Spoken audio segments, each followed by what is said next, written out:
What is up, everybody? We are back at it with a quick intermission, but I wanted to share some things in the meantime. First of all, a reminder of what we are raising money for here. Save the Children does some incredible work, does all kinds of different things for children around the world. One thing that I noticed on our list of blurbs here that I thought was super cool, we have raised $3,000 so far, which means that we could give 3 entire tanker trucks of clean water to a remote village facing drought.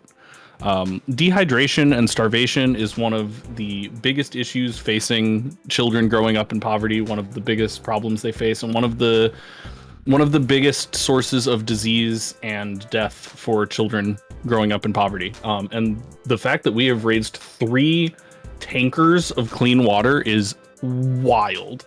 And that's only in weekend 1 and a little tiny little bit of weekend 2. We can get 3 more tankers of water if we just keep those donations coming in.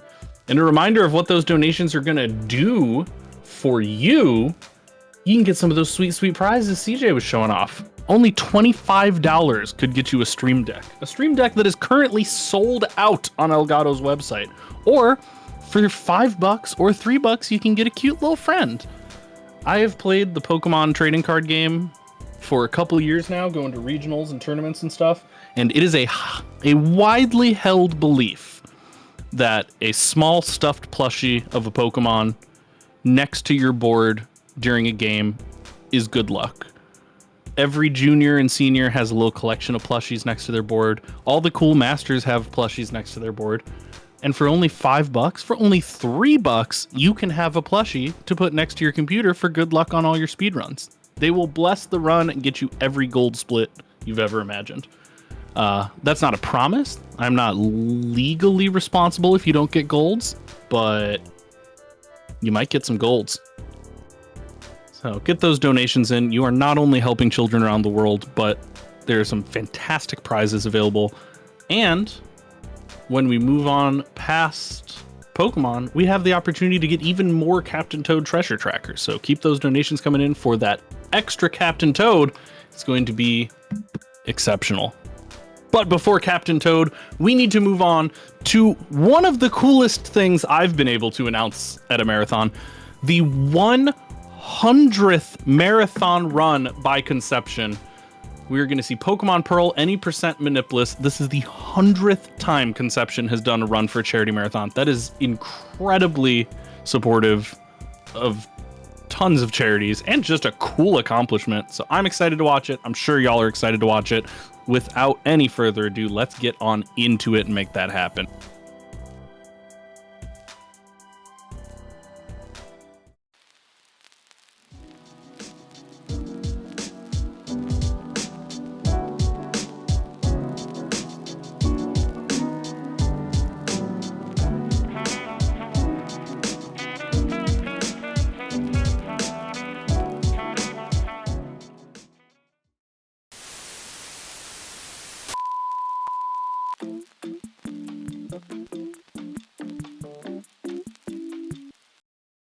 Hi everyone, hope you're enjoying SDAT 2022 so far. My name is Gaffy Taffy, and I've been a host and runner for several Speed Docs related events. I started speedrunning and streaming at the beginning of COVID lockdowns and have fallen in love with the scene. Although I've run quite a few games in my time, I'm largely known for my time spent in the Crash Bandicoot HD games and Hollow Knight. Lately I've been found running the daunting 112% completion category. My passion project has been my podcast series After the Split. This is a deep dive interview show featuring speedrunners of all calibers. Notably, I've had CJ, Hypnoshark, and Hammerhead Labs on. This show can be found on Spotify, Apple Podcasts, YouTube, or pretty much any other podcast source. I hope that you'll check that and my personal channel out on Twitch and YouTube. Thank you a bunch.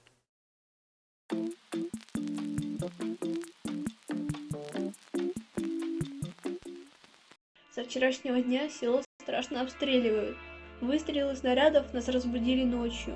И с ужасающим нарастанием они продолжались непрерывно.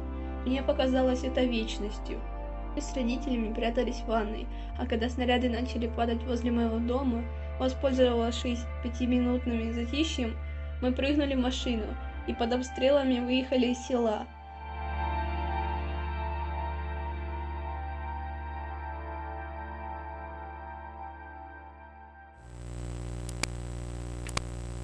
Right, everybody, we are back and ready to go with Konception's 100th marathon run, Pokemon Pearl, any percent Manipless. So Konception, you can take it away whenever you are hardy to party. I am always hardy to party. That is my secret. Hello, my name is Konception. I hope all of you fellow speedrun enjoyers are having a wonderful day and enjoying weekend 2 so far of the Speed Docs-a-thon. I am going to be coming at you with Pokemon Pearl, any percent Manipless. And as Happy alluded to, I have achieved my 100th marathon run, so I am just elated to be here. Thank you for having me. Thank you for allowing me to do this. We're just going to get started, but before we do so, I just want to get a last-minute tally of the open bid wars we have. So can we just get one last check so I can have them in advance and struggle to type on the DS?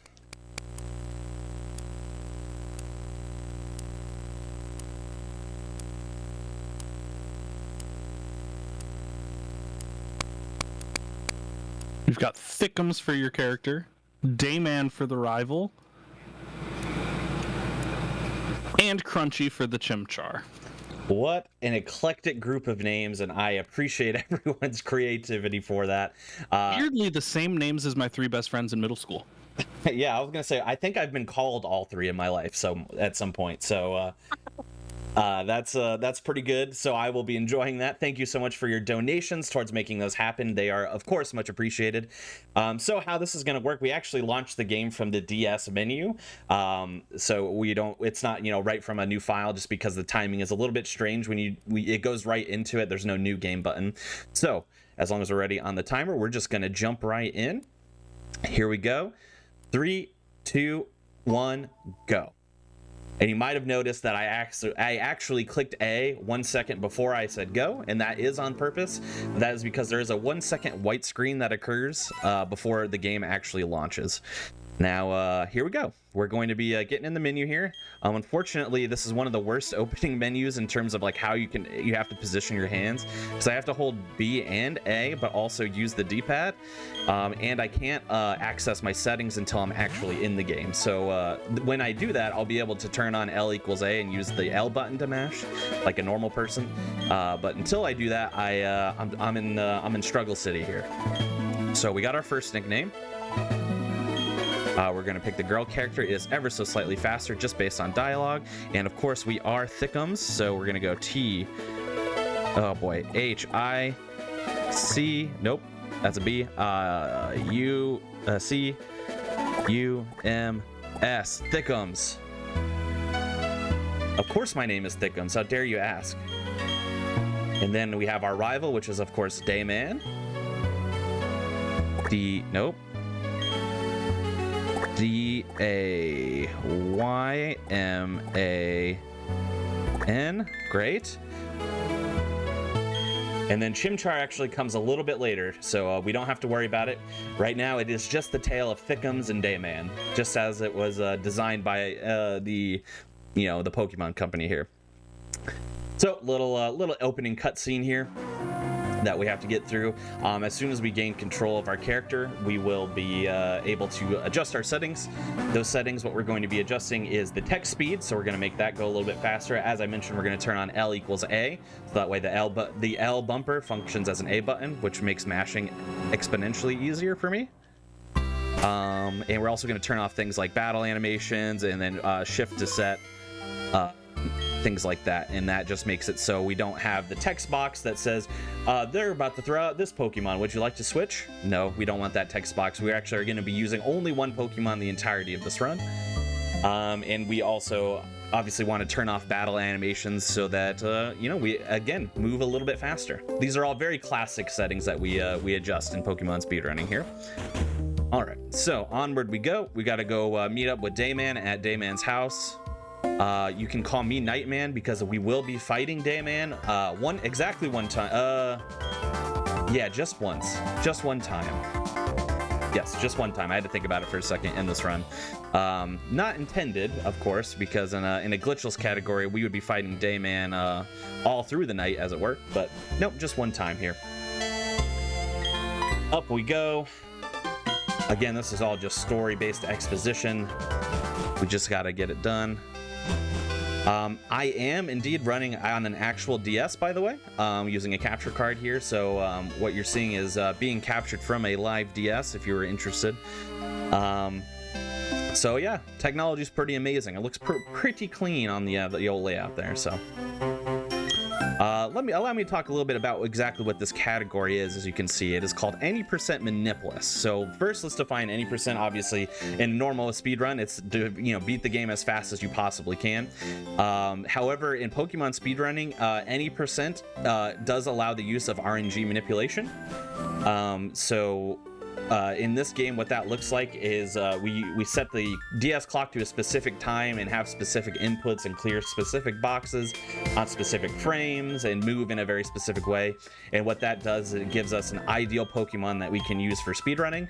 So we get a Chimchar with very specific stats and yada yada yada. Now this is the Manipless category, which means that we are not permitted to do any of that, which I actually, for myself, I prefer to do it this way because it introduces more random elements to the the run, and I like to get thrown into little bits of random situations, so I kind of have to adapt on the fly. But that being said, this is, as you can see, the estimate being an hour 20. This is a shorter run for a Pokemon run, so there's not too much adaptation we might have to do. But I'm going to be very careful here to select Chimchar. It's still very much the fastest, even if we don't use manipulations. And we'll get into a little bit as to why that is later on. But first, we fight our very first Pokemon, which is a Starly. And this fight actually tells us quite a bit if we pay attention. So we're going to be using Scratch exclusively. If things go our way, exactly our way, we can two-shot this Starly. It depends on a lot of things. It depends on rolls. Basically, you're assigned a 1 in 16 value every time you use a move. It depends on what our attack stat is. If it's not high enough, then we won't be able to two-shot it. And the third thing it depends on is if Starly uses Growl on the first turn or not, which is also random. We did not get Growl, but I still was not able to two-shot, which means that we got the 3-shot. That is perfectly normal, actually. Getting the 2-shot, I would think, is a little bit rare, and sometimes it can be so bad that you get 4-shotted, which is a combination of bad attack, potentially bad rolls, and then being growled to death, which growl is a move that lowers your attack stat. So other than that, I don't focus too much on the stats in this run, which is probably pretty unusual for those who are more interested in, or more familiar rather, with Pokemon speedrunning. You know, stats tend to be very important, but the good news for us is that because this is an any percent category and there's basically a glitch that takes up the whole end of the run, there's not actually a ton of fights in this game that are mandatory, and therefore our stats do not matter that much as it would in another Pokemon speedrun. So that's pretty cool. We have a little cutscene here, and then finally our slow moving days will be over because we will get the running shoes and we'll be able to move a little bit faster. Thickums, we should go home too. Great names. Well done donators of Speed Doxathon. Thickums. Yep, Dayman in the chat saying they are Barry. We're all in trouble. I don't personally love hearing that because I don't want to be in trouble as the speed runner. But yeah, just please be easy on me. I beg of you. All right, so we got the running shoes here. Fun little optimization here. As long as it's a text box that doesn't have a little arrow on the right side, like meaning like an arrow that's like, oh, you know, it's time for you to move on. So you feel free to press A. You can actually clear the text box with the D-pad instead, and that is ever so slightly optimal because it removes the turn frame. So for example, I was turned facing our mom, or Barry's, no, our mom. That's our mom. And I used the D-pad instead of A to clear the text box, and it saved me the turn frame, which saves 1 frame, but it counts. All right, so as I mentioned, this is a Manipless category. In a Manip version, we would actually be walking in a very specific way that would make it so that we do not hit encounters here, but I am not doing Manips, which means that I am at the mercy of random Pokemon, just like you all are when you play these games. So, you know, you can get lucky and get no encounters there. Of course you can. 2 is a little bit unlucky, I would say. I would say we have to take that route 2 times, that being the first time that we take it. I would say on average, I probably hit three Pokemon per 2 times that I take that route. So, you know, if we only hit 1 next time, we'll be right on average. But yeah, let's go for 0. That's way better. All right, and then last but not least, we got Crunchy. So C-R-U, yeah. Okay, so this one can be longer. That's good for me to know in the future. C-H-Y, Crunchy. So this one could be 10, but Crunchy it is. All right, and that these names, it is absolutely, it's Crunchy Brown, yeah, absolutely. So it is faster to have 1 character names whenever you're doing these runs. That is because, as you can see, even when we set to fast speed, text scrolls onto the screen. So the amount of characters that you have to work with being as low as possible is the most optimal thing. But it doesn't. This run is so short, it doesn't lose us a lot of time beyond the actual like naming of them, which for me is terribly hard because I'm using a stylus on the little keyboard to name them, and that this difficult for me. So, so all that is costing time for me struggling to type in things. But here we are. We get a little tour here of Pokemon Center and Pokemon Mart, and we actually do immediately do our first of basically two shops in this run. During this shop, we're going to get 8 potions, and then we're going to get 1 of each of the Antidote and the Paralyze Heal. We hope that we don't have to use either the Paralyze Heal or the Antidote, but we get them in case we need them. It is very important. Because we have a few different opportunities for things to go awry. So 8 potions, 1 antidote,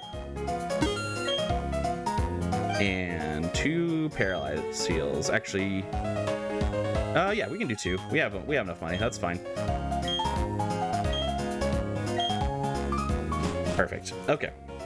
So onward, and then we actually have to head back to town so we could tell our mom, hey, I'm starting my Pokemon journey. I gotta go. It's always very important. Make sure whenever you leave the house, you tell your mom. Don't leave her in suspense. You know. So onward we go. We do not have to walk through the grass on the way back, as you can tell if we take some very creative movement, and by creative I mean just not walking in the grass. Is this when the excessive tutorials started happening? Yes, and it gets even worse, actually. So.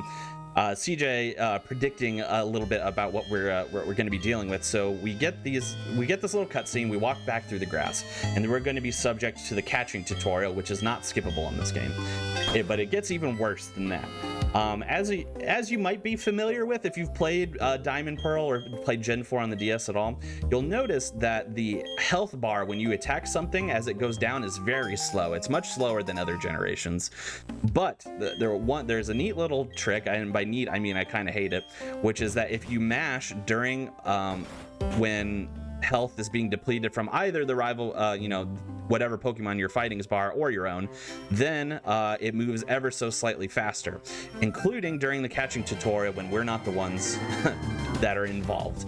So anytime that we are in a fight, we will be mashing, which is obviously great on the hands. All right, we're gonna be running here. And then onward we go. And look at that, 3 encounters, just like I said, perfectly average. All right, and then up we go here, and then onward to the catching tutorial. And this is exactly what I was talking about. I will be mashing anytime an attack goes on. But other than that, it's relatively slow. So did we happen to have any quick donations or blurbs that we can throw in here while we're getting set up? Well, I will say we have a donation from me. Only donation since I started here, but I popped $5 in because I want one of those plushies. And you too can get one of those plushies for just $3 or $5 to enter you for all of them. But more important than me wanting a plushie, we have those sweet, sweet blurbs. I'm just gonna let everybody know a little bit more about Save the Children. Save the Children believes that every child deserves a future, so they work every day to give children a healthy start in life, the opportunity to learn, and protection from harm. Since their founding over 100 years ago, they have changed the lives of over 1 billion children around the world. And like I mentioned earlier, the money we've raised already is going to go towards some really concrete, really hands-on things that will help children around the world. So the more donations we get in, the more of that concrete difference we can make in the world. So get those donos in, y'all. Absolutely. Thank you so much for that. Couldn't agree more.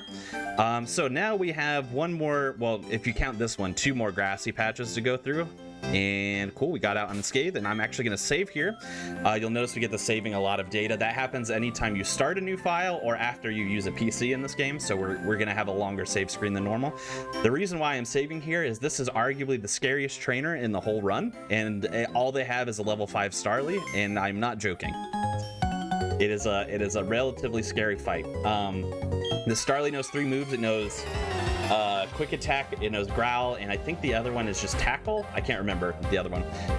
But based off of what we get here, we might have to heal excessively, or we could get crit and die, and it's just, we don't want to mess with this. So we're going to go into it and hope for the best. All we do is spam Scratch, because we just want to get out of this as fast as possible.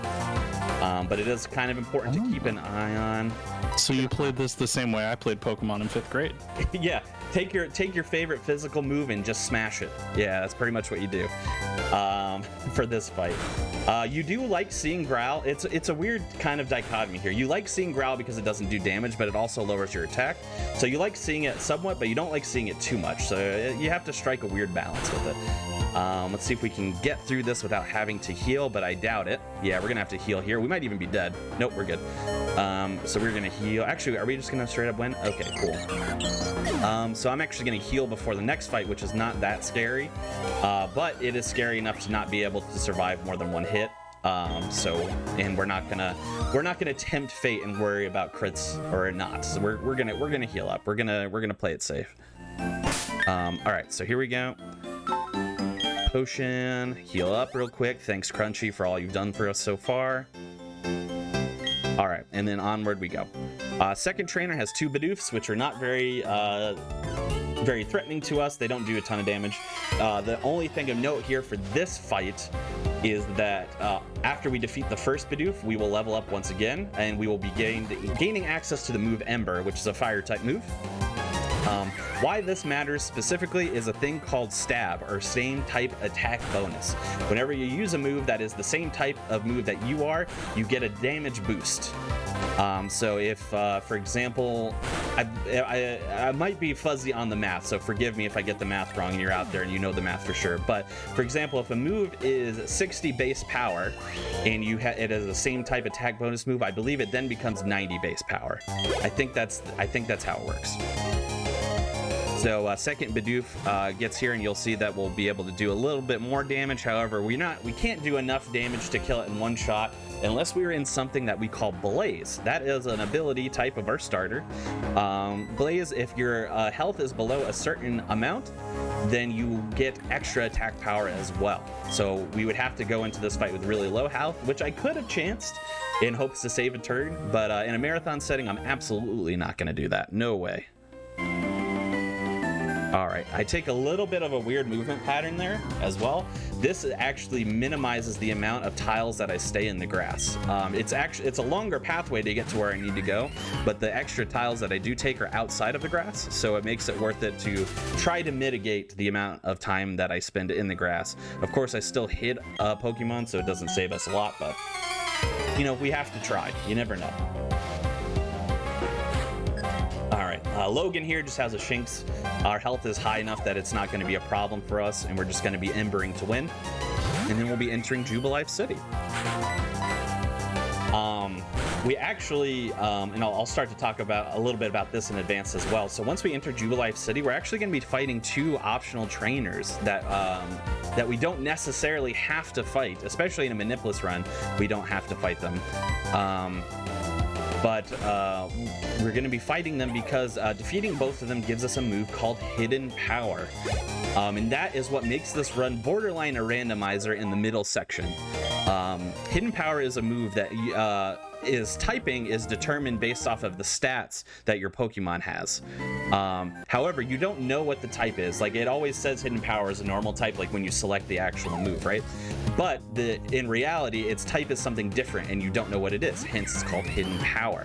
And as I mentioned, it's based off your stats. So if you are doing a Manipped category, you again are manipping a very specific Chimchar, and you're also manipping the Chimchar's Hidden Power to be Grass, which is very useful for us because the first gym area is all rock types, which is a very super effective. And specifically, there are rock ground types, a lot of them, because it's a lot of Geodudes and Onyxes. So that's 4 times effective if you have a grass type. However, I don't have the luxury of having a Manipped Chimchar. I have a random one, so I don't know what his stats are, and I have no idea what the Hidden Power is going to be. We're going to hope that it's something useful, but odds are it won't be.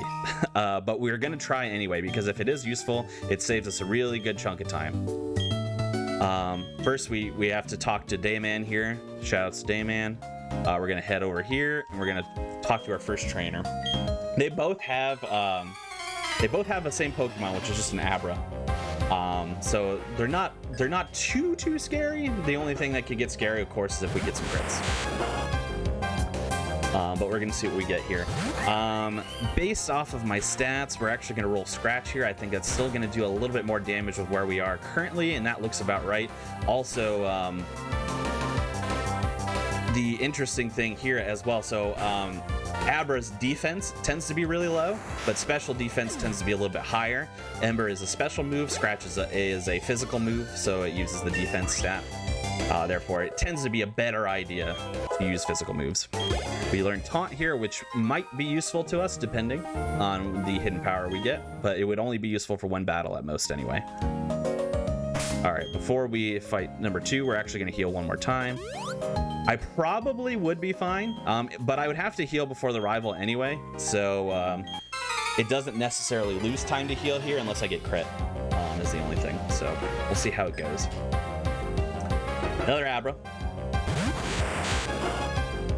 We're going to be leading Scratch here as well, and depending on the roll I get, I'm going to use Ember second, and that is just because Ember is a smaller word than Scratch, so it saves us a few frames of text. That's all. Just an ever so slight optimization. There we go, and Ember to win. Voila, and then we'll be getting hidden power.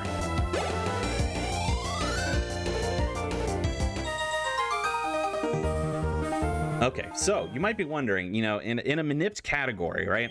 You know what your hidden power is because you have a very specific Chimchar, very specific stats. How do I know if I don't have a manipped Chimchar what my hidden power is going to be? And that is a great question, fellow speedrun enjoyer. We're going to be doing it the hard way. We're going to be trialing and erroring it. And mainly what we're going to be trialing and erroring it is based off of the our rival fight that's coming up after this. But first, don't want to put the cart before the horse. We got to talk to some clowns. And yes, I'm serious. We get introduced here to the Poketch, which is a little device because that's going to go on our bottom screen because as you can imagine, oh my gosh, thank you, NPC. As you can imagine, aside from battling, our bottom screen has been largely useless. And honestly, it will continue to be useless, but at least we'll have a different visual. But yeah, you cannot continue on until you get this taken care of anyway. It is a story beat that is unavoidable. The NPCs are really trolling me here. Of course they are. Luckily enough too, so how the clowns work is they all each have a trivia question. The answer to all 3 questions is yes, so you don't have to worry about messing up or anything. So that works out pretty good. All right, we get our Poketch. I got to do one more menu, and there's our Poketch on the bottom screen there now. I got to do one more menu to teach hidden power before our fight here, with our upcoming fight with our rival. So I'm going to get to about here, throw it up. I'm going to teach it over Scratch. If you are doing PB attempts of this, you might not teach it over Scratch. You'll probably teach it over Taunt because ideally you're probably only going to take files that have good hidden powers anyway, so you wouldn't have to worry about it. However, because I might need Taunt in the future, depending on what I'm dealing with, I'm going to keep Taunt and teach it over Scratch. And if hidden power is useless, that's just what happens to me. And that's just how it goes. All right, so now here's where trial and error starts. Rival has a Starly and a Piplup, and we're going to be using hidden power on both to try to get a sense as to what type of hidden power we have. Okay, so let's see what we get. That is neutral, so that doesn't narrow it down very much for us, unfortunately. It seems to be of decent power, because hidden power can also vary in terms of power. Like it can have, I think 30 base power is the lowest, and it can go up to 60 or 70 maybe. So it can vary in terms of how effective it is. Neutral here does not narrow it down very far, so we're gonna have to see even further here with the Piplup. If we can narrow it down even further. As of right now, it can be fire, water, steel, fighting, poison, flying, psychic, dragon, or dark. I think that covers all of the bases, but let's see what we get here. So it's neutral on both, which means that it's probably not useful, unfortunately. So we're gonna keep using hidden power in mass here because it's, oh, we got a nice crit there, so that helps. Because it's gonna be faster than using Ember repeatedly, because we'll get not very effective text. But unfortunately, yeah, this means that it's not gonna be useful typing. It's fighting, poison, flying, psychic, dragon, or dark. So we're gonna be not doing too much here.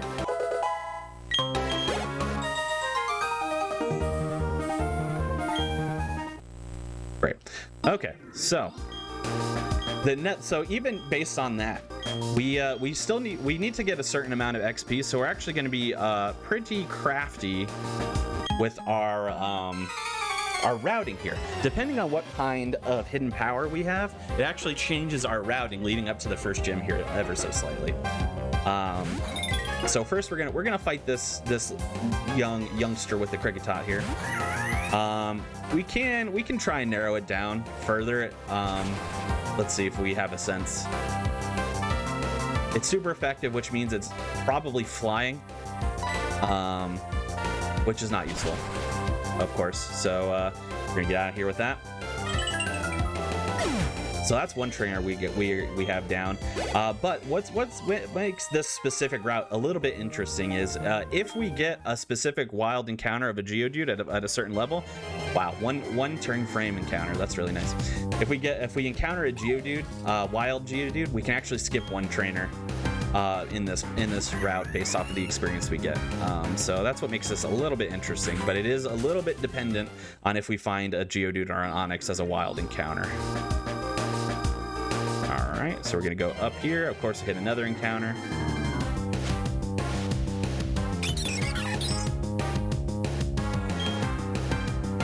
And we just gotta get out of that, and then we'll be entering this tunnel here.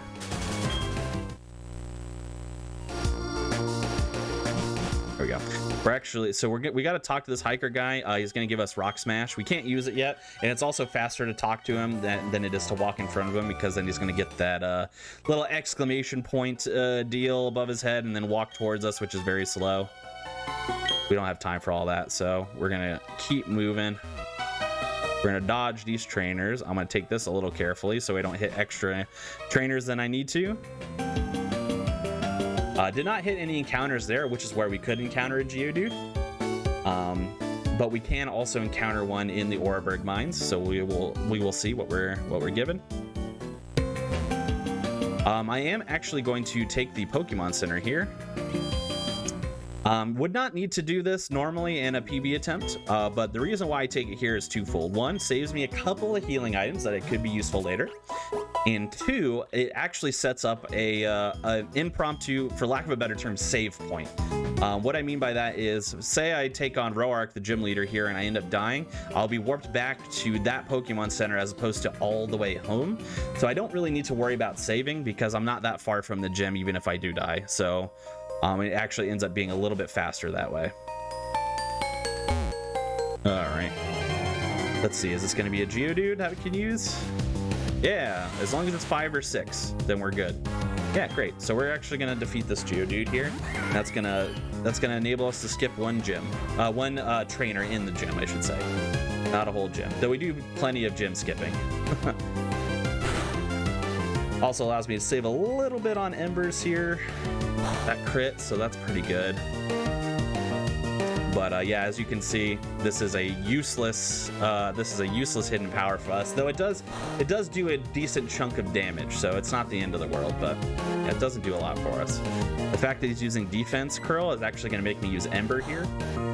Defense Curl makes his defense go up, but Ember uses again special defense as its protecting stat. So don't have to worry about it too much. But yeah, that allows us to skip one trainer. So at least it's not the end of the world. This trainer also has a Machop, which I can use the hidden power for here, and it'll actually be useful. But it's only on this trainer, so you know, it's not like it's worth it to have flying or anything like that, unfortunately. But we'll see if it does enough damage to one-shot it, which would be ideal, obviously. Let's see what we get. Nope, it is super effective, but not that super effective. But we got focus energy, so we're ultimately okay. Great. We are going to fight one more trainer in this mine, but we do have to come in this mine regardless because we have to talk to Roark so that Roark can go take over his duties as the gym leader. He is just down here smashing rocks like any good rock type trainer would be doing, of course. You know what? As a safety precaution, I'll grab an extra potion here. Don't need to, but you never know. As soon as we entered that first tunnel, the one that had the rock smash guy and the 2 trainers in it, we've been decently lucky with encounters. The only encounter we've had is one that we were looking for anyway, so not too shabby. All right, so this trainer unfortunately has a Geodude and Onix, so not much we can do to make this go well for us. But we do need to take it out because we do need a certain level of experience. Now, why do we need experience? That's a great question. So as we mentioned, Chimchar is a fire type. So, you know, why would we even choose Chimchar when the first gym is a rock type gym? You know, wouldn't we want to choose Piplup or Turtwig instead, since they are super effective against rocks? Now, unfortunately for them, and the good news for us is that we have a little backdoor strategy. So Chimchar evolves earlier than most other starters, if not all other starters. Chimchar evolves at level 14 into Monferno, and Monferno gains a second type, which is fighting, and fighting is super effective against rock. So what we're looking to do, of course, is we're going to be evolving into Monferno before the gym leader, so that way we now have the fighting type, and coincidentally enough for us, of course, we gain a fighting move right as we level to 14, which is Mach Punch. So we will be leaning on Mach Punch for the gym fight. Got a burn here, which is actually good. It could save us a turn, I believe, based off of that health. Actually might even kill from there if we're lucky. Can we be lucky? Is it possible to be lucky? Yeah, look at that. Good stuff. Okay, so that trainer is down, and we only need to fight one more trainer before Roark. So we will be very close, and that trainer is within the gym itself. So we'll be very close to Roark here in a second. We just need to grab this escape rope. I'm going to use a bag, and I'm going to, especially since I grabbed an extra one for safety, I'm going to go ahead and heal here anyway, because the next fight can be scary depending. We're probably going to have to heal before Roark regardless, because we basically want to go into Roark with full health. So it won't matter that much. And then we use the escape rope we just picked up to get out of the mine without having to deal with encounters, of course. So there we go. Man, that NPC really loves to get in my way. All right, cool. We can skip the first gym leader, which is great. Gym trainer. I keep calling them gym leaders. Gym trainer, and go right to the second one. Second one, it's gonna look a little familiar. Has a Geodude and an Onix. So we'll be slogging through this fight as well. If we have like a quick, like maybe 30-second plug or donation happy while we get through this trainer, now is a good time before we get into the gym leader fight.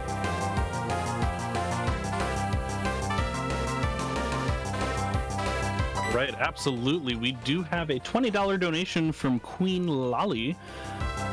No comment, but thank you so much for that super generous donation. And that went towards Captain Toad's Treasure Tracker, the bonus Odyssey levels. Just a reminder, Captain Toad's Treasure Tracker is coming up right after this. And we need $250 to get those bonus levels. So that's another $230 in the next 6 hours and 18 minutes. Let's make that happen. Absolutely. I would personally love to see those levels. Captain Toad is such a charming game in my opinion, so if we can extend that even farther, yeah, let's go ahead and do that. Yeah, Captain Toad falls into one of my favorite categories of speedruns, which is I don't totally know what I'm watching, but it's very nice and calming to do. Mm-hmm. Like, I'm enjoying watching it, even if I don't entirely know what's happening. It's nice. It's good vibes. It's comfy cozy is what I like to say. It's comfy cozy. We got pretty lucky here with the Onix, so we got rock throwed twice, but the second one missed, so we only got hit once, but as you can see, it did a nice chunk of damage to us. The rest were hardened, which does not affect our ability to use Ember, because again, special defense versus defense, they are different stats. And here we are, we're going to be evolving. Because our hidden power is useless, we're going to teach Mach Punch over hidden power, and we're going to be holding on to Taunt for this fight, the Roark fight. Now, the way Taunt could come into our favor, but even then, it's still RNG. It's actually on the second Pokemon, Onix. It just will prevent Onix from using moves. It forces it. All right, here it's hard to describe. Here we go. Okay, so Taunt makes it so if a move is not a physical attack, it doesn't do anything. And if Onyx were to use Harden, or things that lower my defense, I believe, actually, then that would be beneficial to us if we use Taunt, because it would prevent our defense from being lowered. However, if it was going to use Rock Throw on repeat anyway, it doesn't help us, and in fact, you could argue it loses us a turn. But we cannot take too many defense drops, or when we get to its last Pokemon, then we're just going to get tanked on. So we got to play a little bit carefully here. But first, he leads Geodude. Geodude, again, not doing too much for us. Especially with Mach Punch now, we have something that does a little bit more damage than Ember, thankfully. Not much, but it does a little bit. Based off of that roll, that tells me that my attack is not great. Usually we want to see it get to about half there, so I'm actually going to take one extra turn, unfortunately, and Leer there, so to guarantee that the second Mach Punch kills. Reason being, if I used Mach Punch and it didn't kill Geodude, he would probably heal. Which we might see here with Onyx anyway. My health is a little precarious, getting a little bit nervous on that. So let's see how Taunt fares for us. So we're gonna use one and only use of Taunt here. Yep, can't use Screech, so that does save us a turn. We're gonna Mach Punch here to get a lay of the land as to how much damage we're doing. Yeah, we're gonna have to Leer twice here, unfortunately. Let me see what my health ends up being. Okay, we're fine. For now, Leer once. I'm gonna Leer again here, and then I'm gonna have to heal. Yeah, especially now.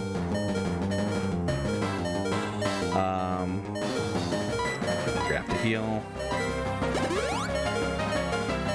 Okay, and then we're going to Mach Punch at the end. We can take one defense drop. That's fine. I'm actually kind of glad that I got a defense drop there instead of being hit again, because then we'd be going into this last Pokemon a little bit stressed. But we're doing okay. This last Pokemon here does take two. Takes 2 moves to kill still. We're gonna have to Leer Granados once and then Mach Punch it, and then it should go down even with our attack not being great, as I mentioned. Granados is just kind of like a glass cannon in a way. Can do a lot of damage. Headbutt is fine there. No, except when it does that, I guess. So as I mentioned, we get to see the direct use of me healing at the Pokemon Center there, which is that I'm not far away. It's actually faster to do this than it is to have saved and then reset and then try it again. So it's still faster to do that. So onward. We're gonna take 2 on that one, and we'll be going into this fight 1 level higher now, which is great. I still got to remember to skip that trainer because he's still active since I lost to Roark. But yeah, a little bit unfortunate. Taking a death there is kind of sad. But as we get set up here, you'll see it's ever so slightly different because we go into it with a little bit more power now that we're level 15 instead of 14. We still have Taunt, so we will still likely be using Taunt for Onyx here. It did pay off a little bit one time, but we might even be able to just straight up Mach Punch Geodude twice here now. It looks like that. Yep. So we'll save 1 turn here, and we got the Rock Throw miss, which is great. So we're going into Onyx full health, which is good. All right, so great. We're still gonna lead Taunt because you can see just how much a defense drop can do. Headbutt is not that powerful of a move, but it was still able to take us out. I thought I had enough health, but again, without knowing your stats specifically, you can't ever be entirely too sure. All right, so we're gonna Mach Punch here, see what we have.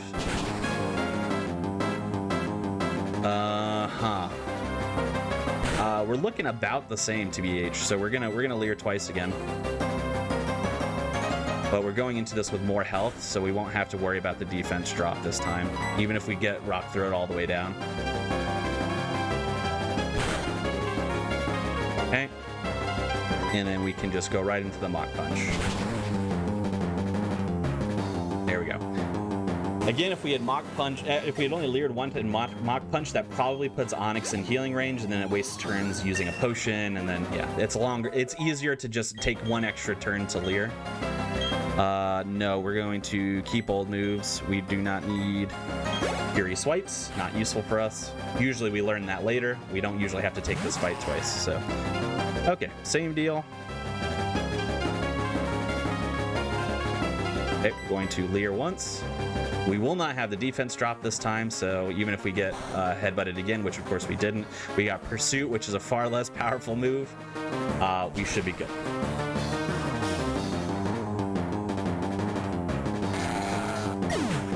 Alrighty, we did it. Second time's the charm, but we got through the Roark fight. By far, the probably between this and the first trainer, these two are the hardest fights in the game, depending on the stats and stuff that you're given. So yeah, worked out in our favor for sure. All right, so we're gonna get out of here, and we're going to use our second and last shopping trip, actually. All right, on our way out. We don't have to worry about that gym trainer anymore. We're going to back it up here, and we're going to buy some super potions, and we're going to spend the rest of our money buying repels.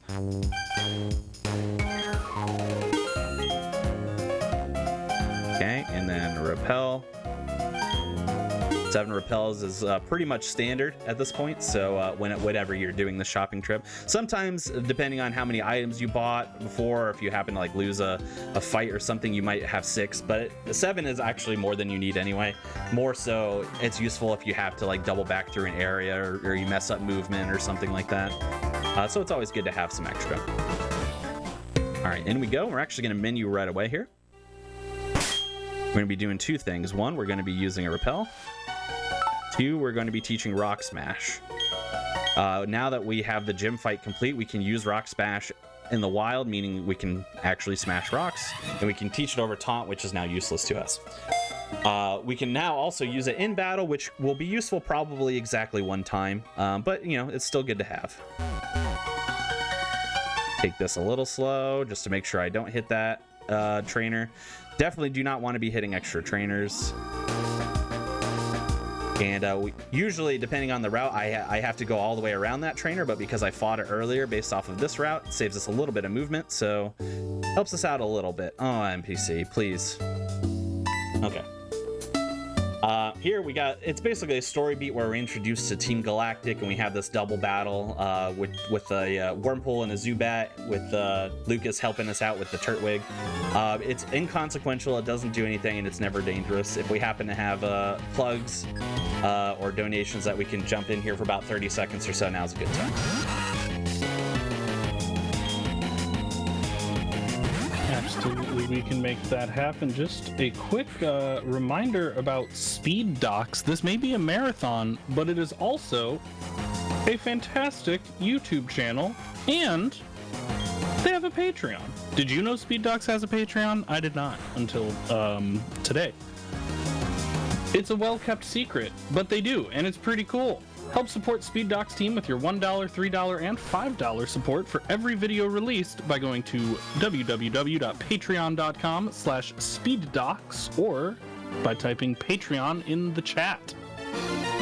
Patreon is such a fantastic way to support creators. It's one of the best ways you can directly support creators. And the Speed Docs folks put on fantastic events, not only for charity, but for maintaining a historical record of this community and the strange activity that we all love. So highly recommend supporting them if you're able. Oh yeah, absolutely. And just great content. Checking out all their videos. There's so many great ones on there. Well-produced content. I've even had the privilege of like helping out on a couple of their videos with just some behind-the-scenes stuff. So it's been great. Check out their YouTube channel, join their Patreon, support them directly for sure. Now, for us, back in Pokemon land here, we're going to be encountering our first of 4 as designed spinners, at least. We're going to be what we need to do here is be very careful with our movement, and you'll see that I moved in a very specific way. Basically what I did is I waited until the trainer there turned away from me, and then I moved up 1 tile and paused at the same time. That makes it so when I unpause, it keeps her frozen for just long enough that I can safely pass her without hitting her, if I do it correctly. This is the second spinner. There we go. There is a double battle there, which we don't have to worry about because, again, I only use one Pokemon. But that is 2 of 4 spinner passes for the run down, barring me, barring me accidentally dying and having to run back through them or something, which we hope we don't have to worry about, but you never know. I'm going to make one pit stop while we're in Floroma Town here, grabbing this Cherry Berry.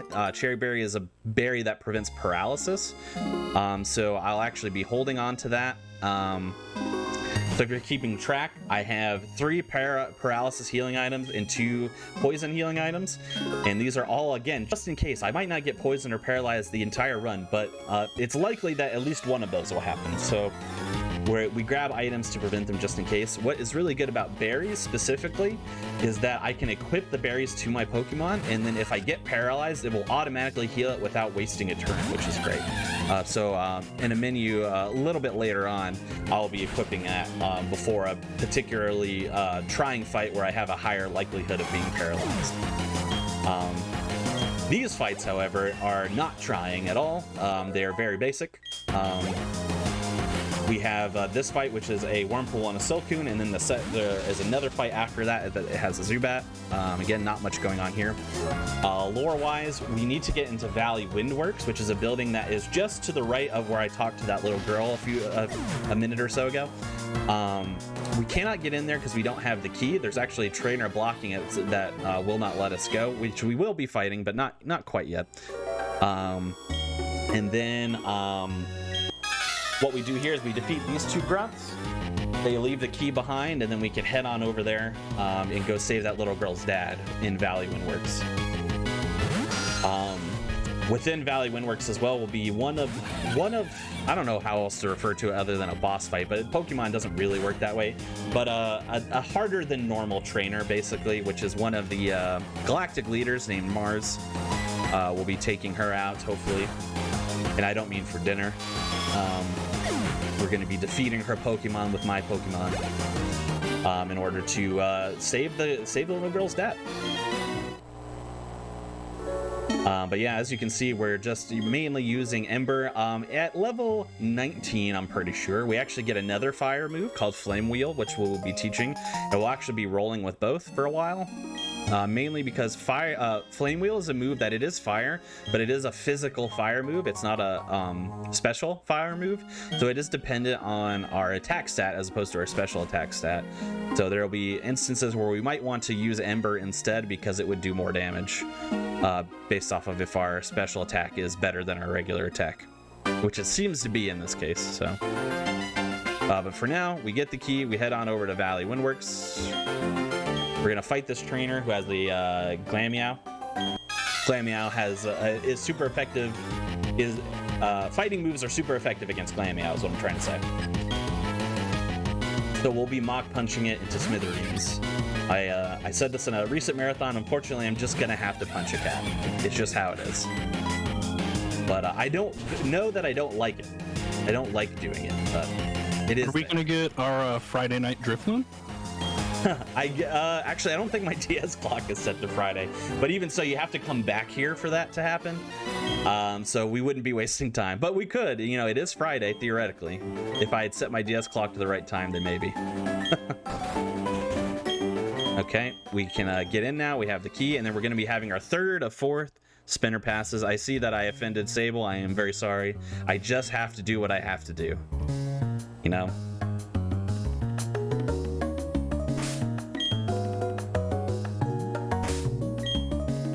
Oh, you know what? I should have... one of those pauses I should have healed. That would have been smart to do, but that's okay. I still got past the spinner relatively quickly, which is what you want to do, ideally. And then here is the Mars fight. Now, Mars can be a little annoying, but not overly annoying. Usually it's just, this fight can take longer than you want it to, is at worst case scenario. Sometimes you can get like awful luck, but it takes a lot to cause that. The Zubat is the main perpetrator of these issues here. mainly because Zubat can't be killed in one shot with what we have available to us, and it has a move called Toxic, which of course it just used. We're actually going to heal off the poison before we kill it, that's why we get the antidotes. That's exactly why. This is the main poison chance for us. Leech Life doesn't affect us much, as you can see. Based off of the roll of that Ember, we should be plenty fine with two-shotting this Ember, two-shotting this Zubat, so that's good. Our health is still relatively high. You can actually, if your special is not great, this could take 3 shots, so we do like seeing the fact that it does 2. Now with Perugly, we're going to be leading Rock Smash, and we're going to actually hope that Rock Smash has a defense fall. It's a 50-50 shot. It will lower your opponent's defense. So let's see what we get. Yes, that's what we love to see. And then we're going to finish it out with Mach Punch. If we didn't get the defense fall here, we would just have to take an extra turn to leer it. But this is, besides getting poison, almost an optimal Mars fight, actually. So pretty good. Honestly, part of it is we came into it a little bit higher of a level than we would normally because we had to fight Roark twice. But, you know, we take the victories where we can get them. But here we are. We have rescued the little girl's dad. What does she do in return? She says that her dad smells. You'll see the dialogue here in a second. Papa, you're stinky. Go shower now, stinky. Jeez. How about like, wow, I'm glad to see you, Dad. I'm sorry you were trapped by an evil criminal organization. But yeah, no respect. All right. So we're about to pass what I hope at least is our 4th and final spinner pass. First, I'm gonna do a couple things here. We're gonna get the berry. We're gonna give it so that we are good to go there, and then we're gonna use a repel. And then we can just take that here. Oh no, I got greedy. I got absolutely greedy. And unfortunately for me, this is the worst of the 4 spinners to hit. Because it's the longest one. He has 4 Pokemon. That sucks. That's really bad. Because I hit the spinner, I'm going to be donating. I didn't say that out loud yet. So I'm going to be donating $10 because I hit the spinner. I was going to say $10 per spinner. Or random, extra random trainer that I hit. So my misery turns into charity work, which is ultimately what you want. And honestly, yes, I deserve it because I had to punch a couple cats. I acknowledge that. I'm here and I acknowledge it. All right. Let's see. Yeah, I'm wondering actually. I'm gonna experiment here because I don't get into this situation often. I wonder if Rock Smash is better. Let's see. Nope, it's the same. Okay, well. It's actually worse in case you get the defense fall. We actually would rather do Mach Punch because the extra text matters. So we don't want the extra text. The good news again is actually we will be level 19 going into this next fight, which means we have Flame Wheel already before we even enter the forest, that is certainly something. We're gonna teach it over Mach Punch, so we do have to use Rock Smash here to end this fight, but that's fine. If we get defense drops, we get defense drops. It's not the end of the world. Oh, actually, this is Machop, so we're gonna use Ember instead. That's even better. Because that'll be good. I think the 4th Pokemon is still a Geodude though, so. How are we gonna beat this game in another 20 minutes? That's a great question. First of all, 28. You know, give me all the time that I need with how bad of luck that my luck is going here. But second of all, you're just gonna have to wait and see. It gets a little special at the end of this run. It gets a little bit unique. Yes, thank you for the correction. Okay, so we got through the unfortunate spinner, and then we're gonna be up and out here. We very carefully want to walk behind that hiker in the way that I did, because if you try to walk in front of it, it is actually a spinner, but it's a strange spinner in the way that it doesn't spin in all 4 directions. It only spins in 2 directions.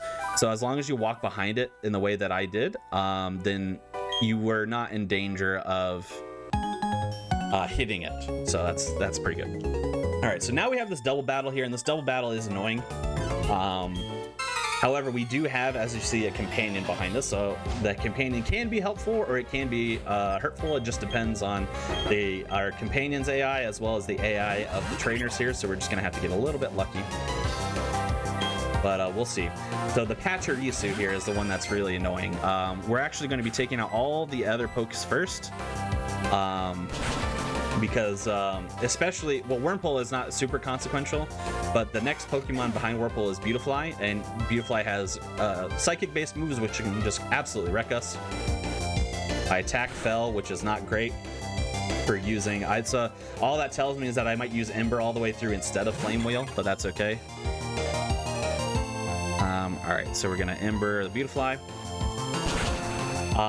Ideally, so Pachirisu has paralyzing moves. Obviously, it's an electric type. If it does use those moves, mainly I think it's Spark. We're gonna hope it uses it on Chansey and not us. The best move that Pachirisu could use is Bide, but it's not using it. But it's also not paralyzing, so I can't be that upset. I kind of just have to take what I get here, because it could just be absolutely tanking on me with Spark this whole time. So I will. There's Bide. Bide's good. We would prefer it to be up front, but we'll take it where we can get it. So Pachirisu really behaved here. It's unfortunate that it decided to spam Charm, because I'm going to have to use Ember instead of Flame Wheel here, because it's just going to do more damage than Flame Wheel is at this point. But other than that, looking pretty good. Now, yep, that's fine. Unleash the energy on the Chansey is, you know, as long as it's on that Chansey, we don't really care. Now, the interesting thing here is whenever you have a companion in this game, like we do currently, whenever you complete a battle, whether it be a wild encounter or it be a trainer battle, you get healed automatically every time. So even though I'm like lower health with some lower PP of moves, I'm actually full health now, which is great. Because we get to save some energy here. And going into this next double battle, which this next double battle is not harmful at all. So that's good news. Just 2 Abras, both of which we can take out with relative ease. There is one outcome that makes this fight extra fast that I've only seen one time, which is, so I'm going to Flame Wheel one of the Abras, and it'll go down in one shot. Now Chansey can use Egg Bomb, and if that Egg Bomb crits, there is a chance that Abra dies, which is the most optimal thing that can happen, but I've seen that exactly one time. If Chansey uses Egg Bomb, and it doesn't crit, we'd actually prefer it to miss entirely. It's faster, but we got an Egg Bomb hit that wasn't a crit, so we just take what we can get there. But otherwise, largely inconsequential. We just get through it. You can actually these fights you can actually take separately. It's just faster to not do it. So you could take them separately if you needed the extra heal for some reason, but you don't have to worry about it. Okay, so we're gonna go down here, and then we're going to use a repel. Even though that we're gonna be in the grass here, we're going to want to still spend as much time out of grass tiles as possible. You might be wondering, why does that matter if if I use a repel? Then there's no danger of me hitting an encounter anyway. Why does it matter if I spend extra time in the grass or not? And you might have been able to see it there, though I didn't get it a lot of times. If you are going to hit an encounter, but then don't because you're using a repel, there's actually a little lag frame that occurs there. Where the encounter is supposed to be, but that lag frame, you know, we want to mitigate the amount of times that lag frame can occur. Again, it's not really in our control because we don't control the amount of encounters we get at that point, but you know, we can try to mitigate it by staying out of the grass as much as we can. All right, so we're in Gym 2 here, which is a grass type gym, and yeah, we're loving this as a fire type, so we're actually loving this quite a bit. But we don't have to worry about it too much. We're going to be skating through. The downside to this gym is that we have to fight every gym trainer here. We don't have a choice based on how the gym is. Basically, you fight each trainer one at a time until you finish them, and then they're like, all right, now Gardenia will come out. So that is the bad news, but these are all just grass types that we can just absolutely destroy with our fire type moves, so don't have to worry about it too much. I will say the only other thing to mention for right now is that the next trainer that I fight has 3 voodoos. One slightly funny optimization that I always like pointing out in marathon runs of this game is that the second voodoo I'm actually going to use Ember on instead of Flame Wheel, and that is only because the text is faster and that voodoo has weak enough stats that I can comfortably go for Ember. Otherwise, I'm just going to be using a Flame Wheel entirely. And the reason why that's a slight optimization is, again, Ember is less text than Flame Wheel, so it only saves a few frames, but it's always interesting. But other than that, we just have a couple trainer fights that we have to get through here. So happy if we have any donations or if you want to plug the prizes or anything like that some more. Now is a good time for the next maybe minute or so. Absolutely. Just a reminder of a few things that are coming up. In 5 hours and 50 minutes, we have Captain Toad's Treasure Tracker. And for another $230 of donations, we will hit the milestone to get those bonus Odyssey levels. So if you want more Captain Toad, great news. You can get more Captain Toad. In about 25 hours, we have Kirby Air Ride. That comes with a potential bonus run of 5 hot dogs %. I have no idea what that means. I didn't know there were hot dogs in Kirby Air Ride, but I sure do look forward to finding out. And right now that is at $382 out of $464, so someone who's better than me at math can tell you that we are close. I think that's $82 away, but I've been wrong before.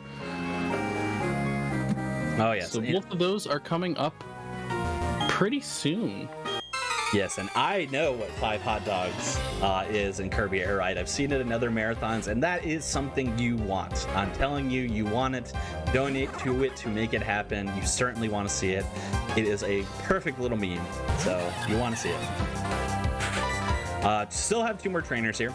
So Turtwig can be ever so slightly beefy, but it only really matters if my attack is so horrid. And my attack is not great, but it's not that bad. It's not so bad that I might not hit that range. We will be fighting one more Turtwig of Gardenias, and that will probably be a little bit more nefarious, unfortunately, based off of my attack stat. But these fights, they're not a problem. This is the last gym trainer here before we fight Gardenia, by the way. So we'll be getting through it pretty quickly. Crunchy carrying us on his back right now. Appreciate it. Dayman is out there just wandering in the wild and living his best life, of course. And just in case you forgot, my name is Thickums. So again, great names. Well done. Okay. Now Gardenia is there. Time to take on gym leader number 2.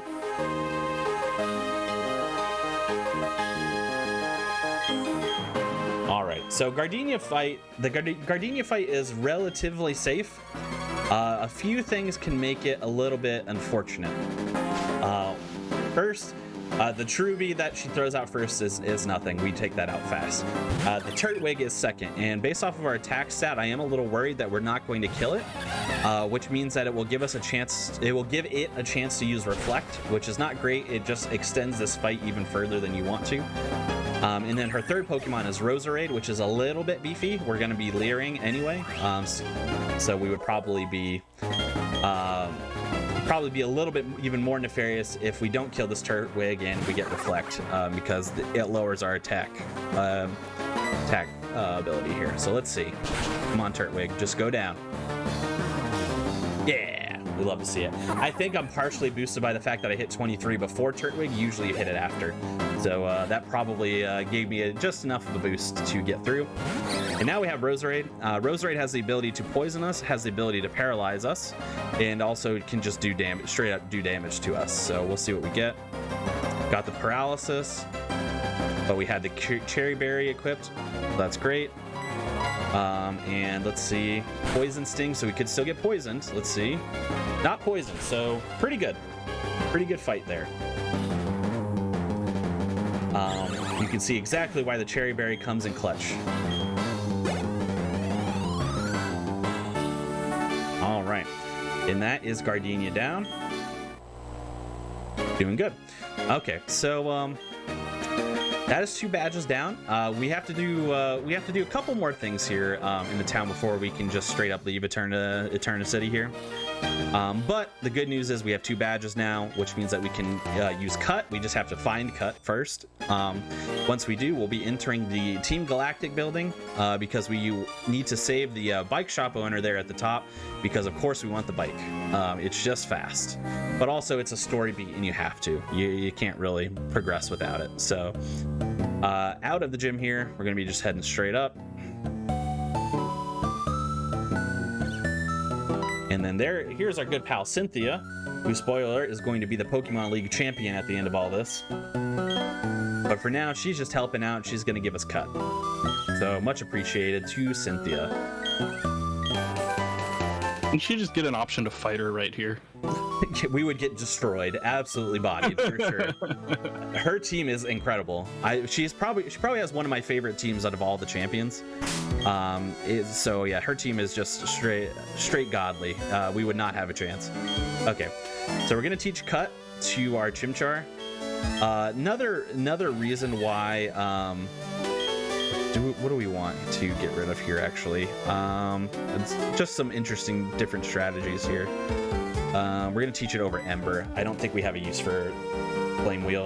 We don't have a use for Ember anymore because we're not in Blaze. If we were in Blaze, we could save a little bit of time here by using Ember instead of Flame Wheel, but we don't have that. We don't have that luxury, unfortunately. But anyway, yes. So we need to go in this building, fight a bunch of Team Galactic members, so that we can save the bike shop owner at the top and get our bike and get on out of Eterna City.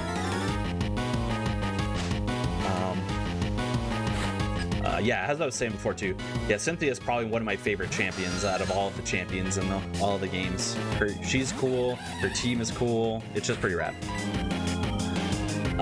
But for all of these trainers, we're going to be fighting 4 trainers and then one boss type trainer at the top. For all of these trainers, we're just going to be flame wheeling to win, just to get through it all. So there isn't really much to mention here.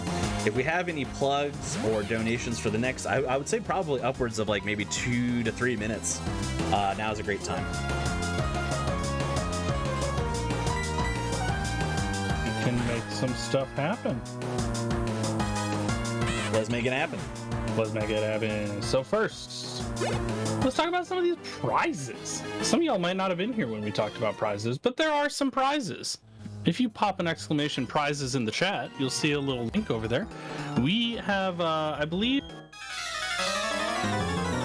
the official term that CJ was using in the prize corner was budget day? Whatever it is. Today's prizes are extremely cool and extremely valuable for how much you have to donate to get them. For just $3, you have a shot at 2 different Pokemon plushies. I want them. Those of you who don't follow Pokemon closely and don't get emails from the Pokemon Center, Pokemon Center plushies pretty much sell out faster than they get made. That is true. You have to be ready for drop day. You have to be like website already open, ready to go when it is time. And even then, you might miss out. They go fast. They dropped the new starters the other day and they were sold out within like 40 minutes or something. It's absurd. Mm-hmm. Only $3, you can get an 8-inch Oshawott plush or an 8-inch Alolan Vulpix plush, both of which are adorable. But is 8 inches not enough squeezable, cute Pokemon for you? Well, great news. For just $5, you can get a 13-inch Alolan Sandshrew or a 13-inch Piplup. Everybody loves a good Piplup. Mm-hmm. I believe Piplup was second place for the name of Crunchy in the difference. Oh, yeah. I noticed that too. That was a good meme to name your starter a different starter. Agreed. But if you're feeling extra generous and the spirit moves you, for $25 and above, you will be entered to win a brand new Elgato Stream Deck. And you've heard me rant about it. You heard CJ rant about it. But Konception, do you use a Stream Deck? I don't, only because I don't. I want to get one. I use one at work all the time for when I run streams at work, but I don't have one personally, and so my I have just been incentivized to donate even more. So yeah, get one. Highly recommend them. It is one of the best purchases I've ever made for streaming and speedrunning. Lots of programmable keys, lots of integrations with various apps and various games. You can use it for speedrunning. You can use it to open up Twitch, go live, run ads. You can use it to automatically send tweets. You can use it to open up applications and get a game set up for you. You can use it to start, stop, split, skip, unsplit, reset your timer. You can use it for a timer to tell you how long Roshan's been dead if you play Dota. I have that on here. There's so many things that you can do with this thing. I just accidentally opened OBS because I was pressing buttons on mine. But it's that easy. You press one button, bam, OBS opens. And not only is this like a $200 piece of equipment that you can get for just $25, they're also currently sold out on Elgato's website. So you're getting something not only below cost, but possibly something that you can't get at cost right now. Yes. Yep. Definitely agree. Definitely incentivized now to donate myself, so probably will be doing that. But back to the run here for a second. We are fighting Jupiter, who is the second of 3 Team Galactic bosses here. We will not be fighting the third one. And guess what? Guess what, everyone? If things go according to plan, and that is always a big if for me because movement is tough for me. But if things go according to plan, this is the final boss of this run. And you must be real confused as to how that is going to be, but you'll get the ability to see here in just a second if things go according to plan. Ooh, smoke screen's not great. All we got to do is hit though. Yeah, it's easy. Just hit every time and it's fine. There we go. So Jupiter's down. Now we're gonna have a little bit of a cutscene here where we interact with with Jupiter and everyone else, and we get the bike shop owner. Blah blah blah. We also need to go talk to the underground guy's house in order to progress that part of the story. Again, it will not let us leave or get the bike until we do so. Now I get the privilege of going through the extensive reason as to how we can finish the game from here within the next 9 minutes. So here's the deal.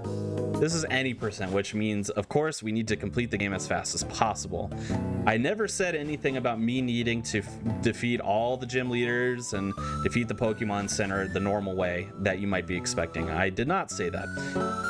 The whole purpose of us coming all the way to this point is so that we would unlock the bike, because the bike lets us do a very exploitable glitch that we in the community call tweaking. What tweaking is we use the speed of the bike in order to go across multiple load zones. Like we'll pinpoint areas that have a lot of load zones right next to each other, and then we'll go back and forth over those load zones in order to confuse the game into not really knowing where we are, because we keep crossing load zones back and forth. Based off of that, the game gets very confused and it starts putting us in areas that we shouldn't be able to access or just otherwise incorrect for where we're located. And we're going to be utilizing that to basically glitch into the void and walk into the Hall of Fame without having to do all of the hard stuff. But all of that is, of course, dependent on getting the bike. And even further dependent on me not messing up the bike movement here. So I'm going to be going a little silent as I get through Cycling Road here for just 1 second.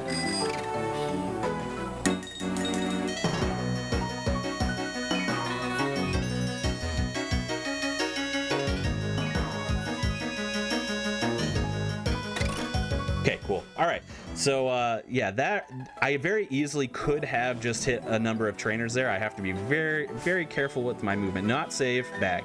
I don't need to save here. We're going to use our bike from the bag here. You might be wondering why I don't like register the bike like you normally would, so I can just use like a button to get on the bike. But this is the only time that I need to press a button to get on the bike here. I don't have to worry about it otherwise.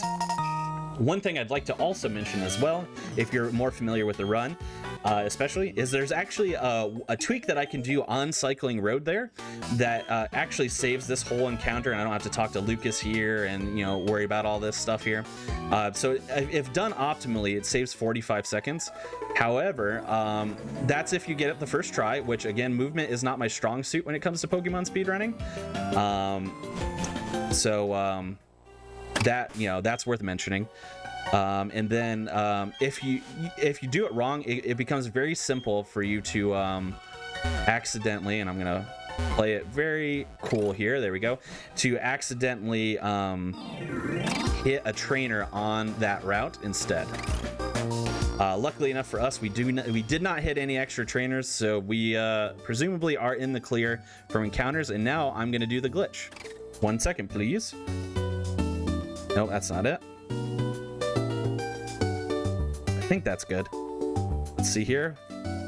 Yep, if we see this grass, we know we've done it correctly, because this is not where we are. The game is very confused right now. So we're actually going to save here, and we're going to buffer a soft reset on the console, and then things are going to get wild.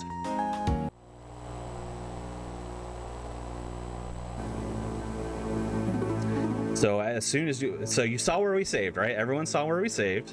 Now check out where we load. We load inside of a building, but not really. And then when we exit that building, we can now walk in the void here. I'm just outside of a building. The game has no idea what I'm doing, and I'm going to be using a visual indicator here. So 1 second. Not Meadow, Veilstone Store. There we go. Then we're going to be buffering a soft reset again. We're still going to be in the void, but we're actually in a different spot, and you just can't see it where we are exactly. But we only need to move one tile to the left, and you'll see the little sign change in the top left of the screen, so you'll get a sense as to where we are. Everyone calling me a cheater, yes. Yeah, I'm a dirty cheater, sure. And then one more soft reset of the console.